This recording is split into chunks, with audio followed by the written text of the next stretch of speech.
नमस्कार दोस्तों। आज मैं आपको एक ऐसी हॉरर स्टोरी बताने जा रही हूँ जो बहुत पुरानी होने के साथ साथ बहुत डरावनी भी है। और यकीन मानिए, यह कहानी सुनकर आप हैरान हो जाएंगे। आपने यह कहानी पहले से ही सुनी या पढ़ी होगी। आप दूसरी कहानी भी पढ़ सकते हैं या सुन सकते हैं। यह कहानी एक डॉल यानी गुड़िया की, जिसका नाम है एनाबेला डॉल।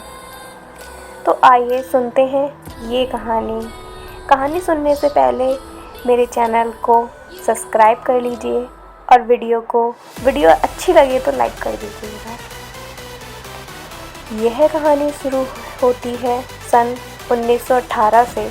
इसी साल एक अमेरिकी राइटर जो बच्चों की कहानियाँ और कॉमिक्स लिखते थे, उन्होंने सबसे पहले इस डॉल का जिक्र अपनी किताब रेगेंडी आन में किया था। इस किताब में उन्होंने अपने साथ हुई एक सच्ची घटना के बारे में बताया था। वह लिखते हैं कि एक बार वह अपने घर के बैकयार्ड में टहल रहे थे, तभी उनको वह डॉल पड़ी हुई मिली।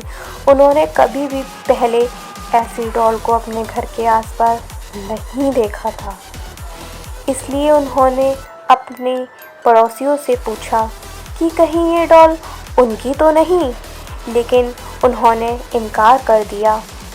उन्होंने इसके बारे में ज़्यादा नहीं सोचा और डॉल को अपनी बेटी को दे दिया। वह डॉल को देखकर बहुत खुश हुई। वह उसके साथ हर रोज़ खेलने लगी।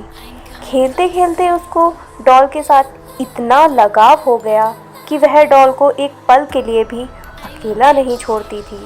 वह घर में अकेली बैठी उसके साथ ज़्यादा समय बिताने लगी और बातें करने लगी। उसके पिता को उसकी चिंता होती, लेकिन वो बच्ची समझकर उसे नज़रअंदाज कर देते। लेकिन जब वह 13 साल की हुई, तब वह किसी गंभीर बीमारी से पीड़ित हो गई। इलाज के लिए उसे वैक्सीन दी गई, लेकिन उसका उल्टा प्रभाव हो गया, जिसकी वजह से उसकी मौत हो गई। लेकिन अजीब बात यह थी कि जिस तरह वह डॉल रहस्यमयी तरीके से उनके घर में आई थी, ठीक उसी प्रकार वह गायब हो गई। यह कहानी लोगों में बहुत प्रसिद्ध हो गई। इसके बाद वह डॉल कई सालों तक कहीं भी नज़र नहीं आई। धीरे धीरे इसे लोग भूल गए। लेकिन 1970 में यह डॉल हॉबी स्टोर नाम की एक दुकान में नज़र आई। एक दिन किसी महिला को वह डॉल पसंद आ गई और उसने वह डॉल खरीद ली। उस महिला को यह बिल्कुल भी अंदाज़ा नहीं था कि यह डॉल भूतिया है, लेकिन उसने यह डॉल अपनी बेटी डोना को उसके जन्मदिन पर देने के लिए खरीदी थी। डोना उस समय नर्सिंग की पढ़ाई कर रही थी और हॉस्टल में अपनी 2 सहेलियों के साथ रहती थी। वह इस गिफ्ट से बहुत खुश थी। इसके साथ साथ वह हैरान भी थी, क्योंकि उसकी डॉल के साथ खेलने की उम्र भी बीत चुकी थी। लेकिन उसको यह तोहफ़ा बहुत पसंद आया। उसने डॉल को अपने कमरे में सजाकर रख दिया, लेकिन उसकी दोनों सहेलियों को यह डॉल बिल्कुल भी पसंद नहीं आई थी। उनमें से एक सहेली, जिसका नाम लू था, उसको यह डॉल शुरू से ही अजीब लग रही थी और उसने डोना को यह डॉल अपने कमरे में रखने से मना भी किया था। लेकिन दोनों ने उसकी बात नहीं मानी। इस डॉल के कमरे में आने के बाद अजीब हरकतें होने लगी शुरू हो गई थीं। कुछ अजीब हरकतें। दोनों ने यह नोटिस किया कि वह अपनी जगह बदल लेती थी। डोना ने यह कई दिनों तक नोटिस किया और अपनी दोनों सहेलियों को इसके बारे में बताया। डोना की सहेलियों ने उसे सलाह दी कि तुम इस डॉल को कमरे से निकाल दो, क्योंकि यह एक श्रापित डॉल लगती है। लेकिन डोना ने उनकी बात नहीं मानी, क्योंकि वह बहुत प्रेत पर विश्वास नहीं करती थी। समय बीतता गया और लगभग 1 महीने के बाद उन्हें अपने कमरे में एक कागज़ का टुकड़ा मिला, जिस पर बच्चे के लिखावट में हेल्प मी लिखा था। उन्हें ऐसे टुकड़े कई बार अपने कमरे से मिले। एक दिन जब तीनों सहेलियां अपने कमरे में पहुंची, तो उन्होंने देखा कि डॉल छाती पर और कमर पर लाल रंग के निशान पड़ गए हैं। लेकिन क्योंकि वह नर्सिंग कर रही थी, तो उन्होंने इसका पता लगाने में ज़्यादा समय नहीं लगाया कि यह रंग नहीं, खून है। इस दौरान भी डोना की सहेलियों ने उसे बाहर निकलने को कहा, लेकिन डोना ने उनकी बात नहीं मानी क्योंकि डोना को भी इस डॉल से अजीब तरह का लगाव हो गया था। एक दिन लू घर में अकेली थी और डोना अपनी दूसरी सहेली के साथ कहीं बाहर गई थी। तभी लू को डोना से के चीखने की आवाज़ आई। वह यह भूल गई थी कि डोना तो घर में है ही नहीं, और जब वह कमरे में गई तो देखा कि उस कमरे में उस डॉल के अलावा कोई नहीं है। इसके बाद कमरे से लू के चीखने की भी आवाज़ आई।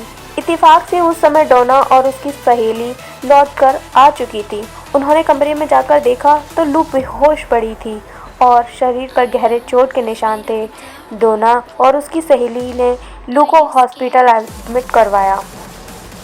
2 दिन बाद लू को होश आया और उसने बताया कि उस पर हमला उसकी डॉल ने किया था। यह सुनकर वह हैरान रह गई। डोना तुरंत ही चर्च जा पहुंची और फादर को उस घटना के बारे में बता दिया। फादर ने उनकी बात सुनकर उनको अपने सीनियर फादर के पास भेज दिया। उन्होंने कहा कि इस डॉल में बुरी आत्मा का साया है और यह बात उनके संभालने योग्य नहीं है। इसलिए उन्होंने यह खबर पैरानॉर्मल एक्टिविटी एक्सपर्ट पति पत्नी को दे दी। यह दोनों डोना के हॉस्टल पहुंच गए और डॉल के साथ एक हफ्ता बिताया। एक हफ्ता बिताने के बाद उन्होंने बताया कि इस डॉल के अंदर एक शक्तिशाली आत्मा का वास है और ये डॉल से निकलकर इंसानी शरीर में जाना चाहती है। इसने डोना का शरीर चुना है। उन्होंने बताया कि इस डॉल को डोना से जल्दी दूर करना होगा। यह सुनकर डोना बहुत घबरा गई और डोना को उनके साथ ले जाने के लिए हाँ कर दी।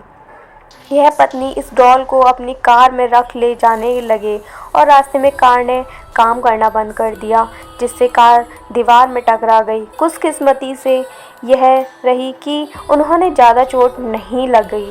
कार के बेकाबू होने के पीछे इस डॉल का ही हाथ था। पति पत्नी ने डॉल को तंत्र मंत्र की शक्ति से अपने वश में कर लिया और एक शीशेदार बॉक्स में बंद